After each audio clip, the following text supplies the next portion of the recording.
ಪ್ರೀತಿಸುವವರಿಗೆ ನಾನು ಜಯರಾಜ, ಎದುರಾಗಿ ಬರುವವರಿಗೆ ಹತ್ತುವುದು ಕಣ್ಣೀರಿನ ಕರ್ಮ.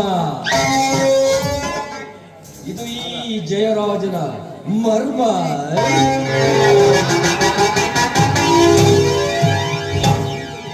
ಸತ್ಯ, ನ್ಯಾಯ, ನೀತಿ ಇದನ್ನೆಲ್ಲ ಎತ್ತಿ ಹಿಡಿಯುತ್ತೇನೆ ಅಂತ ಹಾರಾಡ್ತಾ ಇದ್ದಾನಲ್ಲ ಅರ್ಜುನ.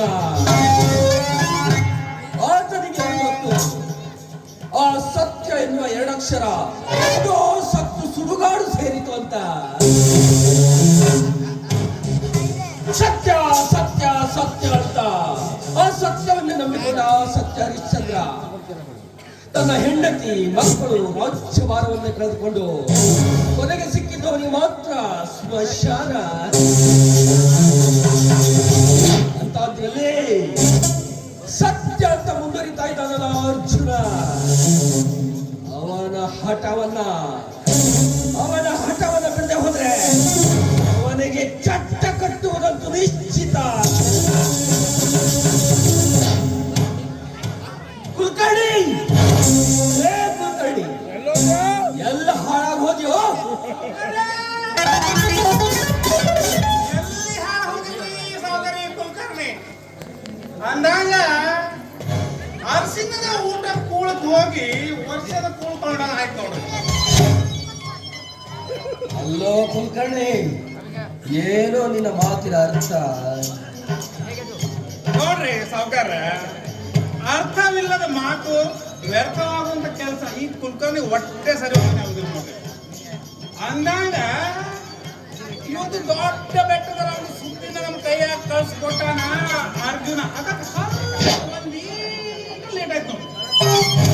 ಕುಲಕರ್ಣಿ, ಏನು ಬೆಟ್ಟದಂತ ಸುದ್ದಿಯನ್ನ ಹೇಳಿ ಕಳಿಸ್ತಾನೆ ಅವನು. ನನ್ನ ಹತ್ರ ನೆಂಟಸ್ತನಿಕೆ ಮಾಡ್ತಾನೇನಂತ.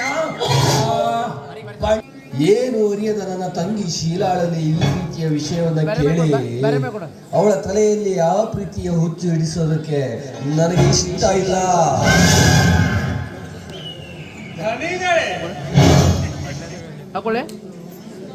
ಧನಿಗಳೇ, ಸುಳ್ಳನ್ನು ಸುಳ್ಳಿನಿಂದಲೇ ಸಾಧಿಸಬೇಕು, ಮುಳ್ಳನ್ನು ಮುಳ್ಳಿನಿಂದಲೇ ತಡೆಯಬೇಕು. ಅದಂಗೆ ಆ ಕೊಬ್ಬು ತುಂಬಿದ ಕೋಣವನ್ನು ನಾವು ಕಡಿಬಾರ್ದ?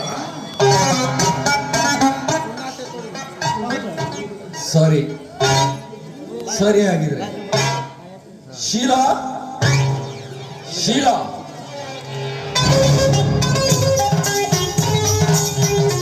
ಯಾಕಣ್ಣ ಅಷ್ಟು ಅರ್ಜೆಂಟ್ ಆಗಿ ಕರ್ದಿಯಲ್ಲ? ನೋಡಿ ಶೀಲಮ್ಮ, ಏನಿಲ್ಲ, ನಿಮ್ಮ ಬಗ್ಗೆ ಒಂದು ಇಲ್ಲದ ಸುದ್ದಿ ಈ ಊರಿನ ಪ್ರತಿಯೊಂದು ಮನೆ ಓಣಿಯಲ್ಲಿ ಹಂಗೆ ಗಾಳಿಯಲ್ಲಿ ಸುತ್ತಾಡ್ತಾರೆ. ಅದಕ್ಕೆ ಏನಾರ ನಿಮ್ದು ಹಂಗೆ ಏನಾತ್ರ ಇತ್ತ? ಕುಲಕರ್ಣಿ ಅವರು ವಕ್ರ ದೃಷ್ಟಿಯಿಂದ ಚಕ್ರ ಬೀಸೋದು ಬಿಟ್ಟು ನೇರವಾಗಿ ಕೇಳಿ ಹೇಳ್ತೀನಿ. ನೀನಾದ್ರೂ ಹೇಳಿ ಏನಂತ? ಶೀಲಾ, ನೋಡಮ್ಮ, ಈ ಊರಿನ ಅರ್ಜುನನ ತಮ್ಮ ಶಂಕರನ ಜೊತೆ ನಿನಗೆ ಪ್ರೇಮ ಉಂಟಾಗಿದೆ. ಹಾಗಾಗಿ ಅವರಣ್ಣ ಮದುವೆಯ ಪ್ರಸ್ತಾಪವನ್ನು ನಮಗೆ ಕಳಿಸಿದಾರಂತೆ. ಇದು ನಿಜವೇನಮ್ಮ? ಶಂಕರ್ ನಮ್ಮ ಪ್ರೀತಿ ವಿಷಯನ ಅವ್ರ ಮನೇಲಿ ಹೇಳಿದಾರ.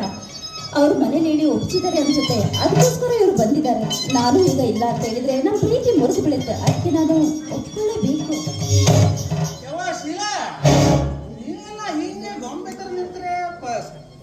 ಸಮಸ್ಯೆಗಳು ಬಗೆಹರಿದಿಲ್ಲಮ್ಮ. ಏನ್ ನಿಜವಾದ ಸ್ಥಿತಿ, ಏನ್ ಖಬರ್ ಅನ್ನೋದು ನೀವು ಧೈರ್ಯವಾಗಿ ಹೇಳ್ರಿ. ಅದನ್ನ ಬಗೆಹರಿಸಿ ಬಿಡೋಣ. ಏನ್ ಟೆನ್ಷನ್ ಮಾಡ ಹೋಗ್ಬೇಡ್ರಿ.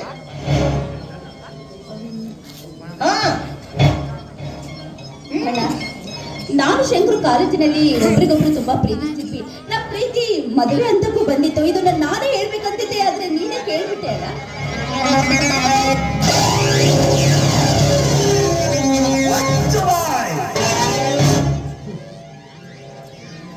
ಈ ಅರಮನೆಯಲ್ಲಿ ಅರಗಿಣಿಯಂತೆ ಸಾಕಿದ ನಿನ್ನನ್ನ ಆ ಗಿಡುಗನ ಕೈಗೆ ಕೊಡುವುದಕ್ಕೆ ಮುಟ್ಟಾಳ ಅಂತ ತಿಳ್ಕೊಂಡಿದ್ದೀನಿ. ಪ್ರೀತಿಸಿದೇನೇ ತಂಗಿ? ಸಾಧ್ಯ ಇಲ್ಲ, ಸಾಧ್ಯವೇ ಇಲ್ಲ. ಸುಖದ ಸುಪ್ಪತ್ತಿಗೆಯಲ್ಲಿ ಮಹಾರಾಣಿಯ ಹಾಗೆ ಇರಬೇಕಾದವಳು ನೀನು. ಆ ಬಡ ಭಿಕಾರಿ ಹತ್ರ ಹೋಗಿ ಏನು ಸುಖ ಅನುಭವಿಸ್ತೀಯ ನೀನು? ನೋಡೋ, ಒಳ್ಳೆ ಮಾತಿನಲ್ಲಿ ಹೇಳ್ತೀನಿ, ಈ ಪ್ರೇಮ ಗೀಮ ಈ ಆಟ ಎಲ್ಲ ನೀನು ಇಟ್ಕೋಬೇಡ. ನನ್ನಿಂದ ಸಾಧ್ಯ ಇಲ್ಲ. ಅಣ್ಣ, ಶಂಕರ್ ನಿನ್ ತಂಗಿನ ಪ್ರೀತಿಸ್ತಿದ್ದಾನ ಅನ್ನೋ ಸಿಟ್ಟಲ್ಲಿ ಈಗ ಮಾತಾಡ್ತಿದ್ಯಾ? ನೋಡು, ಓದಿದವರಿಗೆ ಒಂದಲ್ಲ ಒಂದಿನ ಕೆಲಸ ಸಿಕ್ಕೇ ಸಿಗುತ್ತೆ.